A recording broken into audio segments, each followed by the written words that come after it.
boy, it's Boogiepop time. We've moved on to Book 2 versus Imaginator, Episode 4 of the show, and I must say that this was less shitty than the first 3 episodes, but not by a whole lot. Once again, we've got a chapter that sort of hits all of the important plot beats without really engaging in the point of the story. And this one, it manages to not feel as rushed as the earlier ones, simply because of the fact that, at this point, Boogiepop books become more meandering. They are a lot less tightly constructed. I mean, not to say that the first book was ultra tight or anything, but that's because the first book was just lighter on plot in general. From this point forward, the books develop more plot, but they just have so much of the characters just like, you know, going about their lives and interpreting things and thinking about things that, like, that's kind of what you lose out on in the anime adaptation. And in this case, like, for instance, I think what was missing the most from this episode is that while we have Asukai Jin seeing the flowers on people's chests, and he remarks on how, like, everyone's flower is incomplete, he doesn't explain specifically what it means to be missing those pieces. Like, for instance, he looks at his cousin's chest, which I don't even think they explained his relationship with that girl at all, or the fact that, like, her father owns that apartment building, that she, you know, his father was, like, basically like a fuck-up, and he died, and that's why Jin is living there with, and she's, like, kind of looking after him because she's in love with them, and there's, like, a whole lot. I mean, I'm sure they'll explain some of that later, because there's time to get into a lot of that. It's just that as of this episode, you don't know these things, and you would in the book. But he looks at her chest, and he says, if only she had a bud. And he doesn't explain what it means to not have that. What it means to not have a flower is that you don't have anything specific you're passionate about. And, like, the coolest thing about his power is that element of, like, you know that everyone is flawed in some way, but what if you could see their specific flaws? Like, what if you could tell people exactly what they want to hear because you know what that person's hang-up is, you know? Like, so, like, he'll tell people things like, you know, like, he'll give people advice on, like, how they can better themselves, and even though he knows that this advice won't actually change the way that those people act, it won't cause them to, like, you know, flip a switch and change their life because, like, fundamentally they are just missing this attribute that would make them happy. He nonetheless can placate them. And so, like, that's why he has this very cynical worldview that, like, he's seen as this great, he's seen as, like, an amazing guidance counselor. Like, everybody comes to him. I don't even think they clarified that he was at a cram school in this episode. But he's a guidance counselor at a cram school, and people come to him, and he gives amazing advice because he can see their flowers. But he personally does not think he's actually helping anybody because he knows that they are, you know, simply being placated and not actually helped. And that's why he is slowly driven to end up becoming the Imaginator. And, like, it's portrayed as happening over, like, a much greater amount of time, because this is the first book where it breaks up the chapters so that, like, the same narrator will recur over the course of not only this book, but the next book as well. And so, like, you know, there's, like, this much more slow process of, like, him being worn down by so many people coming to him for advice, and him slowly, like, you know, coming to the decision that he's going to become this person. I had to switch to the computer because of power issues. Anyways, there's a scene where the Imaginator is in the 5th story window of a building, according to the book, and she steps out as if she was going to jump, but then she ends up floating in midair. Now, in the anime, it's portrayed as her jumping off the top of a building and sort of landing in midair, and then we see her walk down to Asukai Jin. Now, the scene that had started the episode actually comes from the 3rd book. It's actually the prelude of the 3rd book, where Boogiepop is meeting with the Imaginator on the roof of the school. And at that point, it is, like, up until then, all throughout this book, Imaginator is described as just floating in air. But we eventually learn that she's actually falling slowly, that she jumped off the building, and while her physical body fell and died on the ground, the Imaginator itself version of her is still falling slowly. And when she hits the ground, it's implied she will, in fact, die. But she's trying to enact this whole plan with Askai Jin before she hits the ground, so that I guess he can sort of take over her work or become her next vessel or something. It's deliberately unclear. But to suggest that she could control her height, so to speak, kind of, it really erases that feeling, that like impression that she is just slowly falling, whereas the book manages to maintain that because we don't see her, like changing heights at any point. So it's just one of those things that's like a weird element of going into the visual medium and giving you a different impression. Also very weird is the fact that that is how they opened the episode.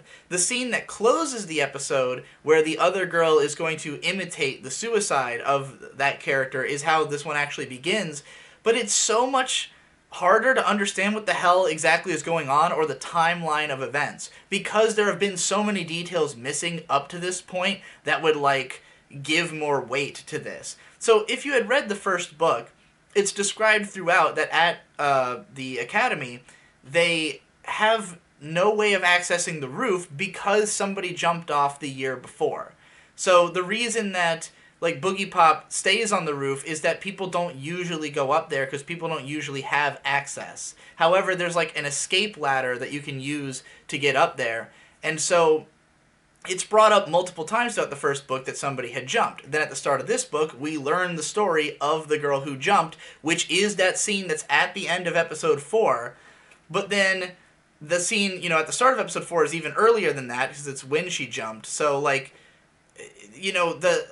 figuring out how this timeline relates to the original show, I don't know how you would do that without these details that continually inform you. But, like, more importantly, just, it feels like there's so much missing, because once again, it's like the heart and soul of the book is in that prelude. Much in the same way that, like, missing the Akio chapter from the last arc is like, you're missing a lot of, like, the heart of what makes this effective. The prelude is so great because it's about this girl who's, like, she's hanging out with the Imaginator girl and just sees her as just this wonderful, like, expressive, different person who's nothing like the normies around her, who's able to, like, engage in art on, like, a different level from what she can. And there's lots of course, name-dropping of, like, real artists and songs. Like, the scene is that she whistles the other girl's favorite pop song. Like, she asks her to name a song she likes, and then she whistles that song for her, and the girl's like, wow, you're even better than the actual song. And then she's like, why don't you, like, show me something you like? And then she whistles this song, and it's like, it's so beautiful that the girl is fucking blown away, and she's like, oh, I realized I didn't even know what art was until this fucking moment. Like, I can't even believe that something this beautiful is conceivably possible. And she's the Imaginator girl's like, oh, you like that song? Well, I'm a little embarrassed to admit, but it's by, what's his name? The guy who made the Godzilla soundtrack. Like, of course, it's just fucking Kohei Kodono. Yeah, she says it's from the name of the piece is Salome. It's from a ballet.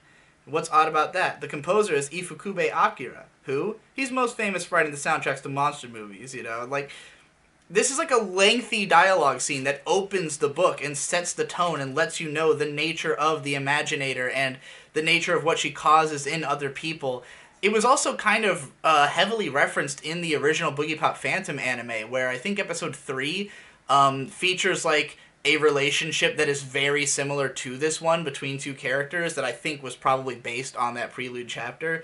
So, like, it obviously had enough impact that, like, it would have been, in the other show based an entire arc around it, and this one they just kind of, squeezed it into a minute of screen time.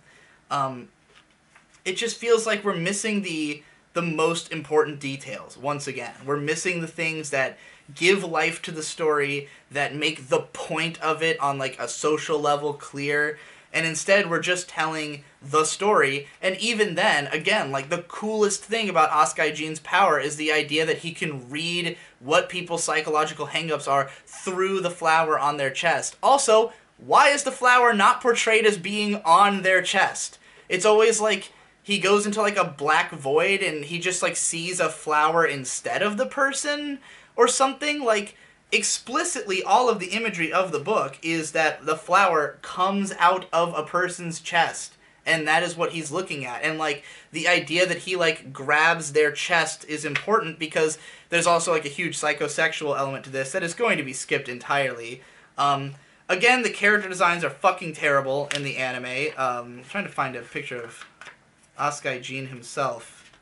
Does he not get a spotlight page in Volume 2? I guess not. There's a spotlight page of him in Volume 3, but he's portrayed as like a man with like a big, square jaw, like a really handsome kind of like, imposing adult figure who would make a good like villain presence. He's very handsome. He kind of seems like too young and like disheveled in the anime. Like I don't like that his suit is just like open. He's always just described as wearing a white suit, not necessarily as it being ultra casual. Orihata Aya is, I guess, a little cute. The girl who's introduced at the very end of the episode. But she looks very different from the book. And in the book, she is, let's just say that when I used to read this as a teenager, I spent a lot of time on this page. You know what I'm saying. She's fucking hot, is what I'm trying to get at. I do not look forward to how they're going to interpret Spooky E, who looks badass in the book, and looks like a fat ass, going by the images that I've seen online of what apparently are gonna... Like, he is fat in both versions, but the way they've made him look now is just disgusting, instead of cool. So, yeah, like, I guess it's not that they're missing a whole ton, it's just, like, the sense of time, the actual description of, like, the relationship between Jean and the girl who lives next door to him in the apartment, the sense of how many people he talks to, why it is that those people respect him so much, because he's basically going to become a cult leader over the course of the next book and a half. Like, he's going to continue alleviating people of their problems, so to speak, and, like, you don't have a sense of how he gets away with that when you don't have, like, scene after scene after scene of him talking to his, talking to the kids at the cram school and like, coming to the conclusion that he's going to try to help everybody. Oh, yeah, one last thing. So, when he comes into the alley at the end of the episode, there was a line of dialogue where the one kid is defending the girl, and one of the other kids says, "We just want to have some fun with her." Now, that line... It leads me to believe that they're going to change the way this event happens throughout the story completely, because that line makes no sense in context of the rest of the story. We're going to see this event from like 3 different perspectives over the course of this book.